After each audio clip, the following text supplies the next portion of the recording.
Hello guys, नमस्कार। आप सभी का स्वागत है अपने चैनल शिवनाथ जी व्यापम हब पर। मेरा नाम है विभोर कुमार श्रीवास्तव। आज से हम देखने वाले हैं मेंसुरेशन क्षेत्र मिति। ये हमारे हॉस्टल वार्डन के लिए बहुत इंपॉर्टेंट क्वेश्चन है। इससे कम से कम 3 से 4 क्वेश्चन बनते ही बनते हैं, है ना, एग्जाम में। तो हम आज से चालू करेंगे मेंसुरेशन का टॉपिक, और ये जब तक कंप्लीट नहीं हो जाएगा 2D और 3D हम मिक्स क्वेश्चन देखने वाले हैं। ठीक है, ये जब तक कंप्लीट नहीं हो जाएगा तब तक हम सारे पार्ट देखेंगे एग्जाम तक। तो चलिए देखते हैं पहला क्वेश्चन क्या है कि यदि समद्विबाहु त्रिभुज के दोनों बराबर कोण तीसरे कोण से 2 गुने हैं तो तीसरे कोण का माप कितना है। देखो, जब समद्विबाहु त्रिभुज बोलेगा ना, तो मतलब इसका है कि आपके जो 2 कोण है वो एक बराबर होंगे। 2 कोण एक बराबर होंगे। ठीक है, जैसे ये कोण है, ये 2 कोण है, ये या तो ये बराबर होंगे या तो ये या तो ये, कोई भी 2 कोण बराबर होंगे। और इसमें क्या बोल रहा है हमको, हमको ये बोल दे रहा है कि दोनों बराबर कोण तीसरे कोण से 2 गुना है। आप ये मान लो कि ये ABC ट्राइंगल है, ABC ट्राइंगल है, तो ये x है, मान लो x डिग्री का है। तो क्या बोल रहा है, बाकी जो 2 कोण बराबर है वो दोनों तीसरे कोण के डबल हैं। तो डबल है तो क्या हो जाएगा, ये हो जाएगा 2x डिग्री और ये भी हो जाएगा 2x डिग्री, है ना, यही होगा ना। तो तीसरे कोण का माप हमको निकालना है। हम सभी को पता है कि तीनों कोण का मिला के माप कितना होता है, 180 डिग्री होता है। तो देखो क्या क्या है हमारे पास, 2x है प्लस 2x है, 2x डिग्री प्लस कितना है, x डिग्री। ये हमको पता है, ये तीनों कोण हो गए हमारे ABC। यहाँ पे क्या है, देखो यहाँ पे है 180 डिग्री और यहाँ पे क्या बन रहा है, तो यहाँ पे बन रहा है 5x डिग्री। तो देखो जब 5 से 180 घटेगा तो क्या हो जाएगा, 5 से 15 और 5 छक्के 30, 5 से हाँ 36 डिग्री आपका सही आंसर हो जाएगा। 36 डिग्री आपका सही आंसर हो जाएगा। जो तीसरा कोण है आपका वो 36 डिग्री का है, तो ऑप्शन नंबर डी आपका सही आंसर हो जाएगा। अगर यहीं पे आपसे पूछता कि ए और बी इन दोनों में से कौन सा कोण है, तो ये डबल है तो 36 का डबल 72 उसका सही आंसर हो जाता। चलिए नेक्स्ट क्वेश्चन देखते हैं। कहीं पे भी कोई भी डाउट होगा तो कमेंट में पूछ लेना, ठीक है। देखो ये क्या बोल रहा है कि एक आयत जिसका आयाम 4 सेंटीमीटर और 2 सेंटीमीटर है। ठीक है, ये आयत हो गया, मान लो ये मैं आपका आयत बना दिया जिसका आयाम 4 सेंटीमीटर और 2 सेंटीमीटर है। ठीक है, तो ये हो गया 2 सेंटीमीटर, ये हो गया 2 सेंटीमीटर और ये हो गया 4 सेंटीमीटर, ये हो गया 4 सेंटीमीटर। ठीक है, इसको मान लो आप ए, ये बी, ये सी, ये डी। उसे एक समबाहु त्रिभुज बनाने के लिए मोड़ा जाता है। अच्छा, ये जो आपका आयत है इसको खोल के त्रिभुज बनाने के लिए मोड़ा जाता है। इस प्रकार से बनी समबाहु त्रिभुज का क्षेत्रफल क्या होगा। सबसे अपन ये देख लेते हैं अपन सबसे पहले कि इसका पेरीमीटर क्या है। पेरीमीटर, पेरीमीटर जिसको परिधि भी बोलते हैं। ठीक है, ये कितना हो जाएगा, तो ये हो जाएगा आपका 2 लेंथ प्लस ब्रेथ। ये किसका है, ये आयत का है ना, सॉरी ये किसका है, ये है आयत का, आयत, आयत का है। तो देखो ये हो गया 2, लेंथ क्या है, तो लेंथ है 2 और ब्रेथ, ब्रेथ क्या है, ब्रेथ है 4, तो ये हो गया 6।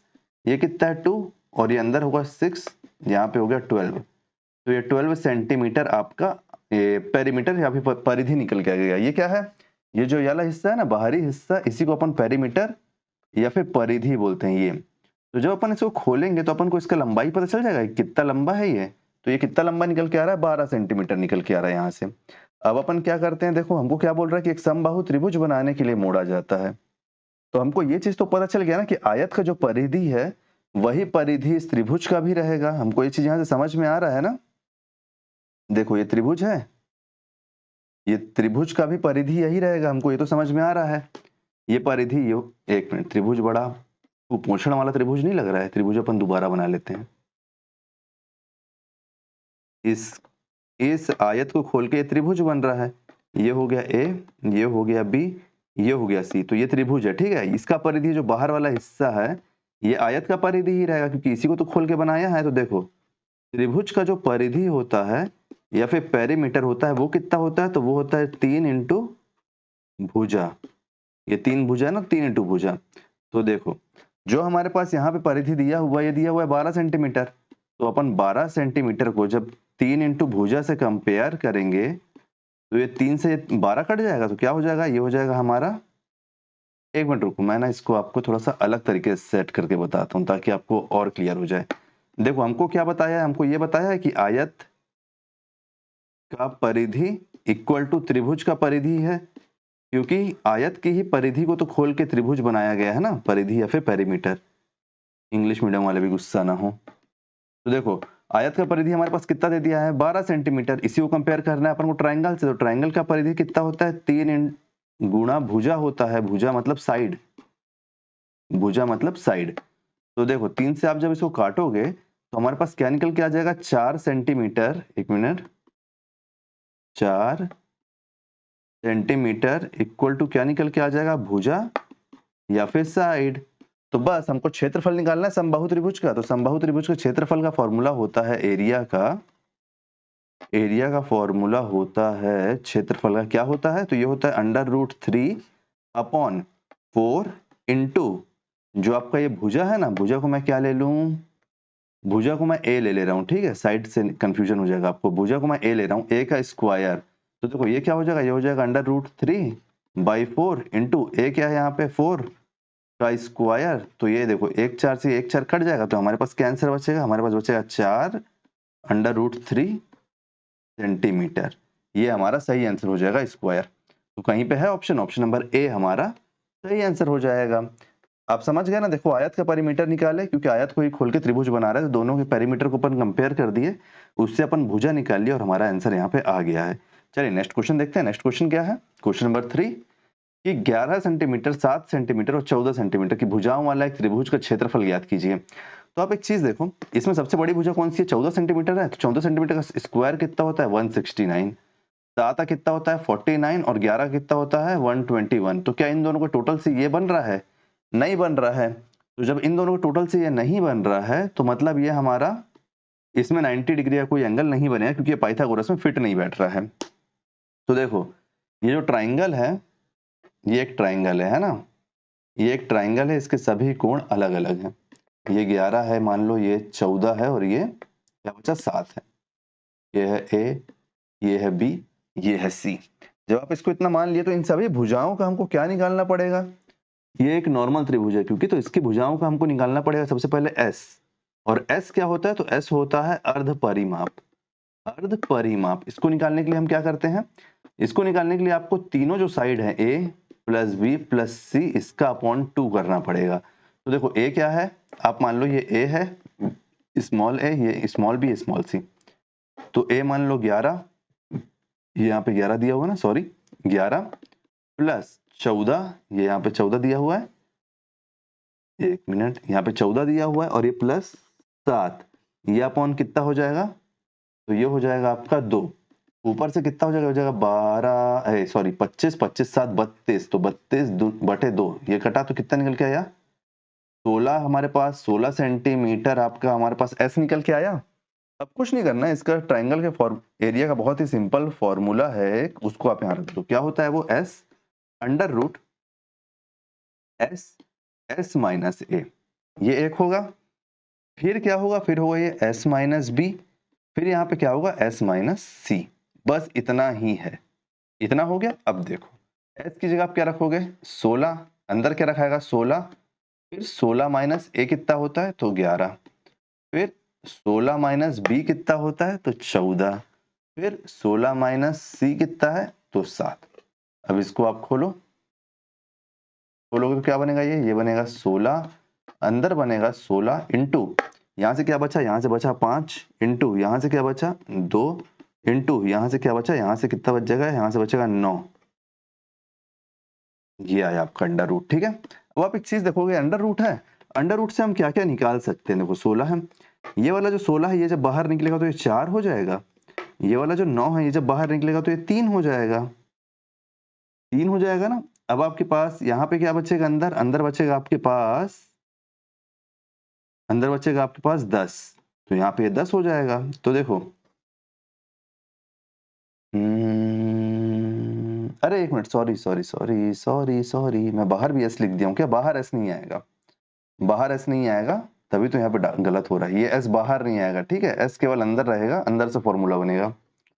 तो देखो ये क्या होगा, ये जो 16 है 16 का बाहर जाएगा तो क्या हो जाएगा 4 बचेगा, ये 9 है 9 का बाहर जाएगा तो यहाँ 3 हो जाएगा, और अंदर क्या बचेगा 5 इंटू 2।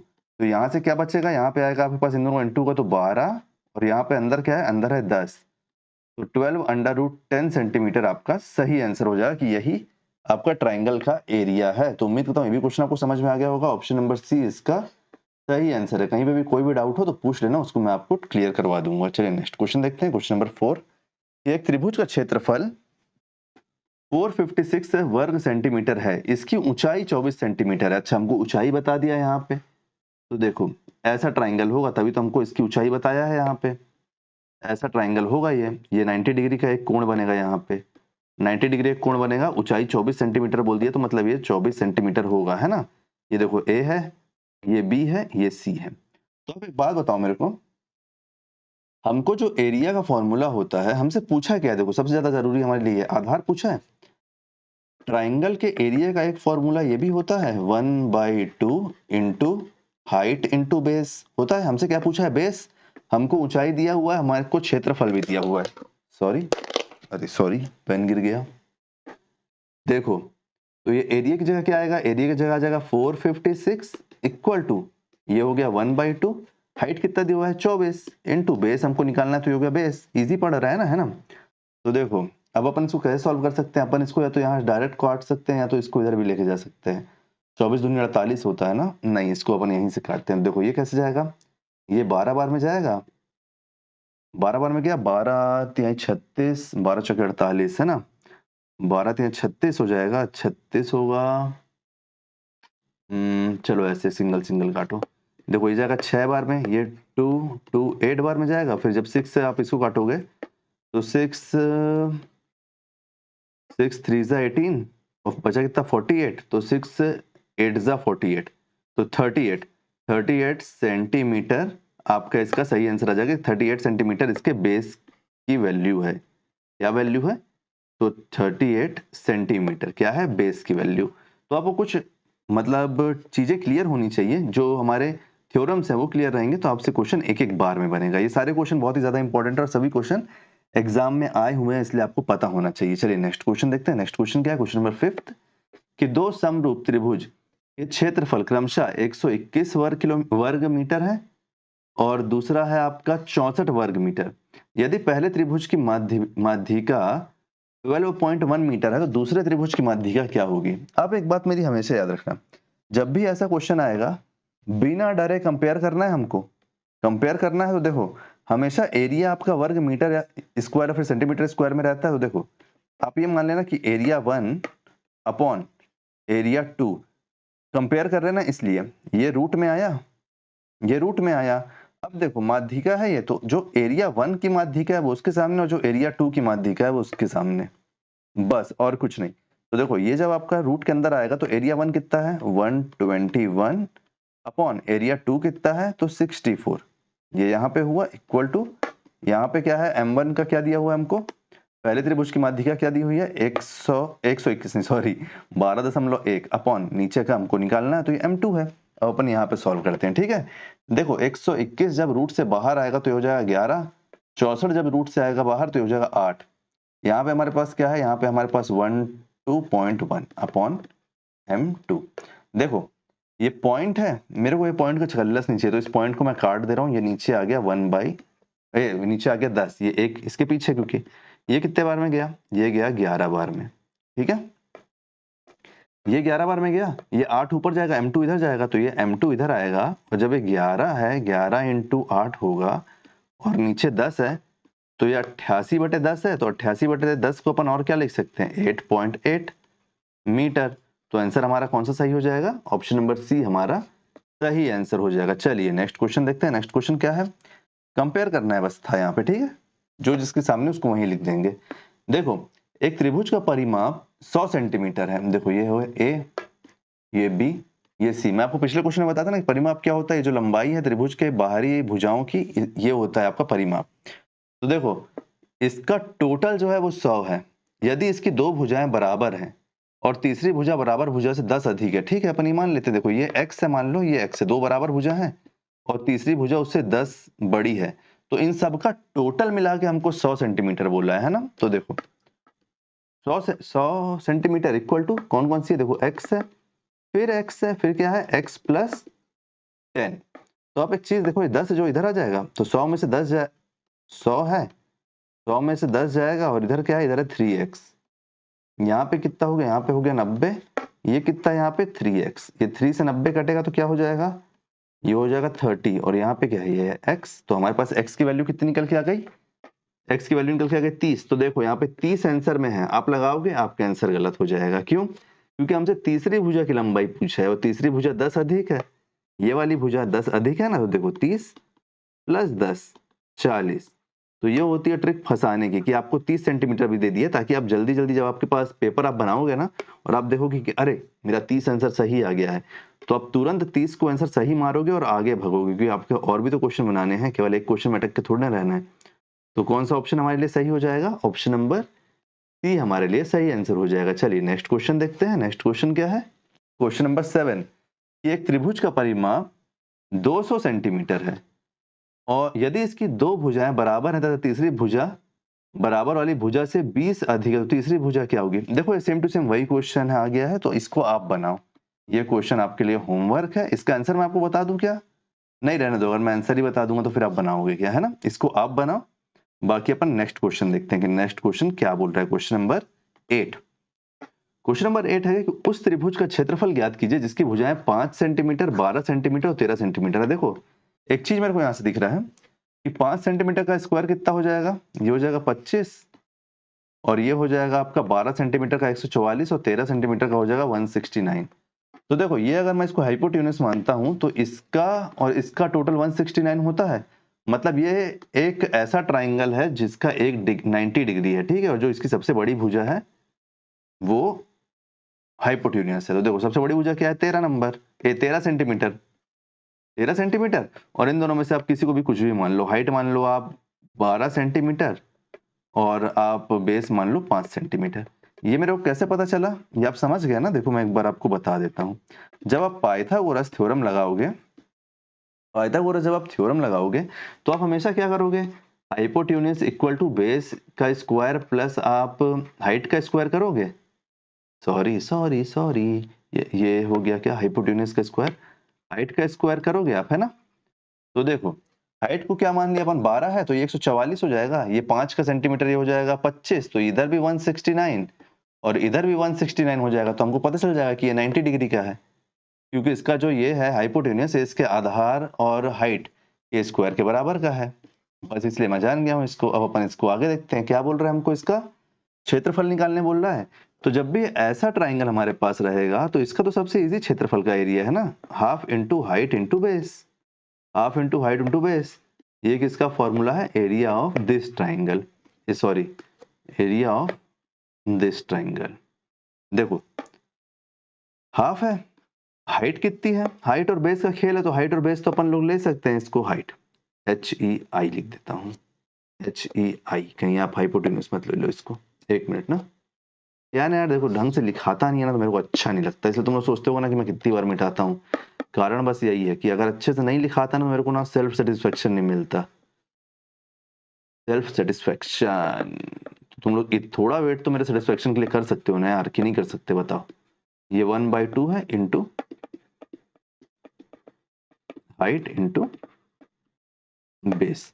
तो देखो ये एरिया है ना, ये क्या है? देखो ये हाफ, हाइट कितनी दी हुई है? हाइट दी हुई है 12, बेस कितना दिया हुआ? बेस दिया हुआ है 5।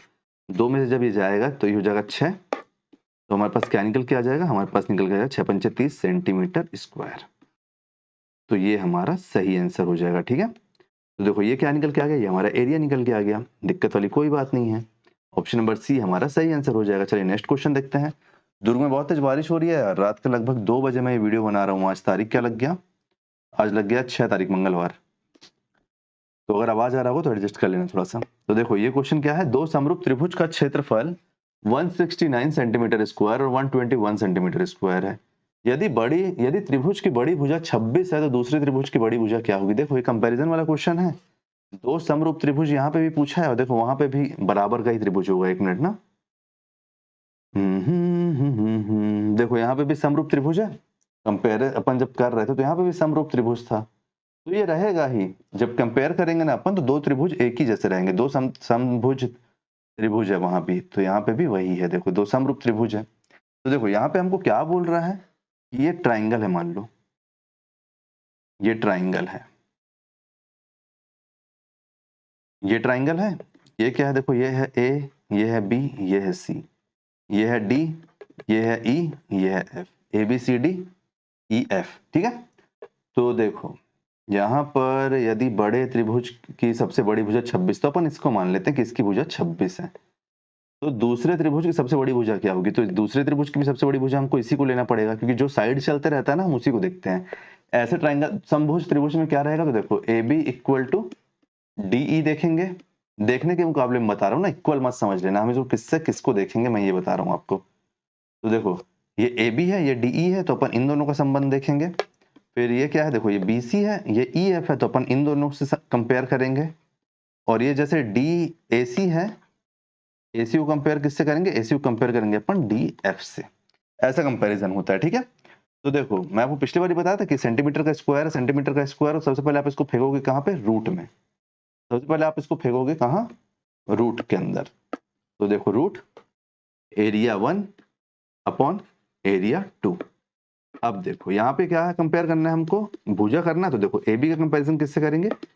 डीई से। और हमको किस क्या निकालना है? हमको डीई जानना है। तो देखो A1 की जगह क्या आ जाएगा? A1 की जगह आ जाएगा 169 अपॉन आपका A2 की जगह क्या आ जाएगा? A2 की जगह आ जाएगा 121। ये हुआ इक्वल टू AB। AB की जगह क्या आएगा? AP की जगह आ जाएगा 26। और नीचे क्या है? नीचे DE तो है ही। तो देखो यहाँ से क्या निकल के आ रहा है? यहाँ से ऊपर से निकल के आ रहा है 13, यहाँ पे आया 11। ये हमारे पास यहाँ पे क्या है? 26, और यहाँ पे क्या है? DE। तो देखो 13 को जब आप 13 से जब आप 26 को डिवाइड करोगे तो यहाँ जगह 2 आएगा ना। और जब आप इसको क्रॉस मल्टीप्लीकेशन करोगे तो डीई ऊपर चले जाएगा और 11 ऊपर आ जाएगा, तो 2 इंटू 11 हो जाएगा। तो हमारे पास डीई क्या निकल के आ गया? डीई निकल के आ गया 22 सेंटीमीटर। तो यही हमारा सही आंसर हो जाएगा। कौन से नंबर ऑप्शन में? ऑप्शन नंबर डी हमारा सही हो जाएगा, ठीक है। चलिए नेक्स्ट क्वेश्चन देखते हैं, क्वेश्चन नंबर 10। क्वेश्चन नंबर 10 है कि एक समकोण त्रिभुज में ज्यामितीय आधार से लंब 4 सेंटीमीटर बड़ा है, कर्ण उससे 4 सेंटीमीटर बड़ा है, कर्ण की लंबाई की गणना कीजिए। तो देखो आप एक बात बताओ मेरे को, ये हो गया ट्राइंगल, यहाँ पे लंब और कर्ण की बात हो रही है, ठीक है। तो ये हो गया हाइपोटेन्यूस, क्योंकि कर्ण की बात हुई है। ये हो गया 90 डिग्री। ये है कर्ण जिसको अपन हाइपोटेन्यूस बोलते हैं, ठीक है। ये है आपका लंब जिसको अपन हाइट बोलते हैं, हाइट जिसको अपन लंब बोलते हैं, ठीक है। अब देखो ये है हमारा बेस जिसको अपन आधार बोलते हैं, आधार बोलते हैं जो हमारा बेस है। ये हो गया हमारा ए, ये हो गया हमारा बी, ये हो गया हमारा सी। अब आप एक चीज देखो, ज्यामितीय आधार से, तो आधार को अपन मान लेते हैं x, ठीक है। लंब 4 सेंटीमीटर बड़ा है, लंब मतलब ये 4 सेंटीमीटर बड़ा है बेस से, तो मतलब ये क्या है? ये है x प्लस 4। और कर्ण उससे 4 सेंटीमीटर बड़ा है, तो मतलब कर्ण लंब से भी 4 सेंटीमीटर बड़ा है, तो क्या हो जाएगा? x प्लस 4, तो ये पहले से है, प्लस 4 हो जाएगा, तो क्या हो जाएगा? ये x प्लस 8। x प्लस 8 मैं इसको बोल सकता हूँ ना? बोल सकता हूँ। चलो देखो, जब हमारे पास ये सारी जानकारी निकल के आ गई है, तो अब देखो यहाँ तक का जानकारी हमारे पास आ गया। अब हम क्या करेंगे? हम यहाँ पे लगाएंगे सबसे पहले पाइथागोरस का थ्योरम। किसका theorem? Pythagoras theorem. Pythagoras theorem लगाएंगे और उससे क्या होगा? अरे सॉरी, उससे ये होगा कि उससे हमको ये पता चलेगा कि हमारा क्या हाइट निकल के आ रहा है यहाँ से। तो पाइथागोरस का थ्योरम वो क्या बोलता है? हमको बोलता है पाइथागोरस का थ्योरम कि जो आपका हाइपोटेन्यूस है, हाइपोटेन्यूस मतलब आपका लंब, लंब इसका जो स्क्वायर होगा ये हमेशा बराबर रहेगा किसके? ए लंब नहीं, कर्ण। सॉरी, अरे यार मैं थोड़ा सा इंग्लिश मीडियम वाला हूँ ना, तो मैं कंफ्यूज हो जाता हूँ ना, तुम लोग पकड़ा मत करो, बताया करो बल्कि मेरे को उल्टा कर्ण कि क्या होगा वहां पे, है ना। तो देखो ये क्या है? ये होगा हाइट, हाइट मतलब आपका लंब के स्क्वायर के प्लस आधार जो है मतलब बेस, बेस है जो आधार इसके स्क्वायर के, ये हमेशा रहेगा। तो देखो यहाँ से हमारे पास क्या निकल के आ रहा है? हाइट क्या है हमारे? एक मिनट, हाइपोटेन्यूस कर्ण, कर्ण हमारे पास क्या है? x प्लस 8 है, तो x प्लस 8 का स्क्वायर, ये बराबर हो जाएगा किसके? हाइट, हाइट हमारे पास क्या है? x प्लस 4 का स्क्वायर प्लस बेस, बेस हमारे पास क्या है? x, तो x का स्क्वायर। अब यहाँ पे लगेगा फॉर्मूला। कौन सा फॉर्मूला? वो फॉर्मूला जो आप बचपन से पढ़ते हुए आ रहे हो। कौन सा वाला? देखो ऊपर a प्लस बी का होल स्क्वायर, इसको ऊपर इसलिए लिख रहा हूँ क्योंकि अभी नीचे बहुत जगह कमी पड़ने वाला है। देखो a square plus B square plus 2ab, ये वाला फॉर्मूला लगेगा। तो देखो जब ये खुलेगा, ये a है ये b है मान लो, ठीक है। तो देखो a square plus B square कितना हो जाएगा? 64 प्लस 2ab है, तो 2 8 16, 16 और x, तो ये हो गया, एक मिनट सॉरी, ये हो गया 16x इक्वल टू, अब यहाँ पे लगाओगे तो यहाँ पे क्या होगा? देखो एक्स स्क्वायर प्लस ये कितना हो जाएगा? ये होगा 16 प्लस 2x के लिए 2ab, 2ab के लिए क्या हो जाएगा? 2 4 8 8x 8x प्लस x का स्क्वायर तो यहाँ पे है ही। अब आप देखो इधर 4 टर्म है, इधर 3 टर्म है, तो मैं इसको इधर लेके जा रहा हूँ। ये हो गया 0 और इधर जाएगा तो क्या हो जाएगा, ये है x square plus 16 plus 8x plus x का स्क्वायर प्लस प्लस नहीं लगेगा। अब देखो यहाँ तक हो गया, ये प्लस में है, अब ये इधर जा रहा तो माइनस में हो जाएगा, तो ये माइनस एक्स स्क्वायर प्लस में है तो ये माइनस 64, ये प्लस में है तो माइनस 16x। अब देखो ये इससे ये दोनों एक दूसरे से कट गया। अब हमारे पास क्या निकल के आ रहा है, मैं इसको ऐसे लिख ले रहा हूँ, ठीक है। देखो x का स्क्वायर प्लस हमारे पास क्या है, हमारे पास प्लस तो नहीं आएगा, माइनस में आएगा क्योंकि वो बड़ा है। एक मिनट, माइनस, अब देखो यहाँ पे 8x है और यहाँ पे 16x है, लेकिन इसके सामने माइनस है तो ये ज्यादा बड़ा हो गया, तो 16x से 8x जाएगा तो क्या बचेगा हमारे पास 8x। फिर क्या है, देखो यहाँ पे 16 है, यहाँ पे 64 है, तो 64 बड़ा है और साइन भी बड़ा है, तो फिर ये माइनस होगा, यहाँ क्या हो जाएगा, यहाँ हो जाएगा 48 इक्वल टू 0। उम्मीद करता हूँ कि यहाँ तक तुम लोग को कोई भी डाउट नहीं होगा, तुम लोग एकदम सही गए होगे, ठीक है। अब अपन आगे देखते हैं कि आगे क्या होगा। देखो ये x का स्क्वायर है, अब ये 8 है, मैं इसको ऐसा कैसे तोड़ूं कि 48 बन जाए, बताओ आप लोग मेरे को कि इस 8 को मैं ऐसा कैसे तोड़ूं कि 48 बन जाए। तो देखो 12 और 4, 12 चौके 48 होता है, और 12 में से मैं 4 घटाऊंगा तो 8x हो जाएगा, सही बोल रहा हूँ ना। तो देखो हम इसको तोड़ेंगे तो क्या हो जाएगा, माइनस 12x प्लस 8x, ये 4x प्लस 4x। तो देखो यहाँ पे 12 का साइन बड़ा हो गया और ये जब घटाएगा 4 को तो यहाँ पे 8x हो जाएगा, और यहाँ पे माइनस 48 ये हमारे पास यहाँ पे बचा हुआ है। बस अब इसको कैसे सॉल्व करना है, ये है टेढ़ी खीर कई लोग के लिए, लेकिन मैं इसको आप लोग के लिए एकदम हलवा बना दूंगा। देखो यहाँ माइनस का साइन है, यहाँ माइनस का साइन है, यहाँ प्लस का साइन है, कुछ नहीं करना है, कोई कॉमन ऑमन मत लो। यहाँ से आप जब कॉमन लेना पड़ेगा, लेकिन साइन कॉमन नहीं लेना पड़ेगा, क्योंकि यहाँ भी माइनस है, यहाँ भी माइनस है। यहाँ जब आप कॉमन लोगे तो यहाँ भी x है, यहाँ भी x है, तो एक x बाहर आया, अंदर क्या बचा, x माइनस 12, ठीक है, क्योंकि प्लस का साइन निकाले। अब देखो यहाँ पे प्लस है, हमको यहाँ पे फिर कुछ नहीं करना है, हमको प्लस का साइन है तो हमको साइन कॉमन लेना ही नहीं है, हम बाहर ही खींच लेते हैं 4 को। 4 जब अपन कॉमन लेंगे तो यहाँ क्या बचेगा, यहाँ बचेगा x माइनस 12। अब कुछ नहीं, अब देखो यहाँ पे x माइनस 12 हो गया, तो एक वैल्यू क्या हो गई, x माइनस 12। एक मिनट ना, पहले मैं बाहर वाले पे लिख लेता हूँ। बाहर की वैल्यू क्या हो जाएगी, x है ये प्लस 4, तो ये x प्लस 4, एक वैल्यू ये हो गई, और ये कॉमन है तो एक वैल्यू ये हो गई, x माइनस 12। अब आप देखो जब आप x की वैल्यू निकालोगे तो जब आप यहाँ तक तो ये खत्म हो गया, ठीक है। जब आप x प्लस, इधर 0 है ना, इधर तो आप 0 मान के चल रहे हो, इधर आपके पास 0 है। जब आप x प्लस 4 में को जीरो से कंपेयर करोगे तो हमारे पास यहाँ पे x क्या निकल के आएगा, माइनस 4। ये तो वैल्यू नहीं हो सकती, माइनस में कैसे वैल्यू हो जाएगी, या तो 0 रहेगी या तो प्लस में रहेगी, लेकिन माइनस में तो नहीं हो सकती, क्योंकि यहाँ पे कब्जाधारी तो चल नहीं रही, कोई कब्जा कर लिया किसी का प्रॉपर्टी। देखो x माइनस 12 है दूसरा, और यहाँ पे 0, तो यहाँ पे जब मैं कंपेयर करूँ तो क्या हो जाएगा, x इक्वल टू 12, क्योंकि माइनस में इधर जाके प्लस में हो जाएगा, तो ये x इक्वल टू 12 है, यही आपका सही आंसर है। तो ये कौन से नंबर के ऑप्शन में है बताओ। मैं बोला था ना जगह कम पड़ेगा, यहाँ पे लिख रहा हूँ इसको, एक मिनट, इसको यहाँ पे हटाता हूँ ऐसे, ये भाई तू यहाँ तक आ जा, ऐसे तुम यहाँ तक चले जाओ। तो देखो यहाँ से क्या निकल के आई वैल्यू, यहाँ से निकल के आई x इक्वल टू 12। तो कर्ण हमको कितना दिया हुआ है, देखो कर्ण हमको x प्लस 8 दिया हुआ है, तो हमको कर्ण की ना लंबाई निकालना है। तो x प्लस 8, x कितना आया, x आया 12, 12 में जब आप 8 प्लस करोगे तो क्या आएगा वैल्यू, 20। तो हमारा सही आंसर क्या होगा, हमारा सही आंसर होगा 20 सेंटीमीटर, 20 सेंटीमीटर। तो ऑप्शन नंबर कौन सा सही हो जाएगा, ऑप्शन नंबर सी हमारा सही आंसर हो जाएगा। तो बस इसीलिए हमको पेपर में बहुत ही अच्छे से पढ़ना है कि हमसे पूछा क्या है। तो यहाँ 12 है, इसके बाद क्या होगा, 12 में जब 8 प्लस होगा तो 20 हमारा सही आंसर हो जाएगा, 20 हमारा सही आंसर आएगा। तो उम्मीद करता हूँ गाइस सारे क्वेश्चन आपको समझ में आए होंगे। कहीं पे भी कोई भी डाउट होगा तो आप मेरे से कमेंट में पूछ लेना, अपना फीडबैक जरूर देना। सारे टॉपिक के वीडियो आ रहे हैं, उनको जरूर चेक कीजिए। मेंसुरेशन आपके लिए एक बहुत ही अच्छा टॉपिक है, जिससे क्वेश्चन बनने ही बनने हो, और ये आपके सिलेबस में तो है ही। पीवाईक्यू भी चल रहे हैं, टेस्ट सीरीज भी चल रहे हैं, उनको भी जरूर देखिए, और ये टॉपिक वाइज मैथ्स भी जरूर देखिए, कंप्यूटर जीके सब चल रहा है, उन सबको भी जरूर देखिए। इस वीडियो से रिलेटेड अपना फीडबैक जरूर दीजिए। वीडियो अगर पसंद आया तो वीडियो को लाइक कीजिए, वीडियो को शेयर कीजिए। आने वाले वीडियो के लिए चैनल बने रहिए, चैनल को सब्सक्राइब कीजिए। Thank you.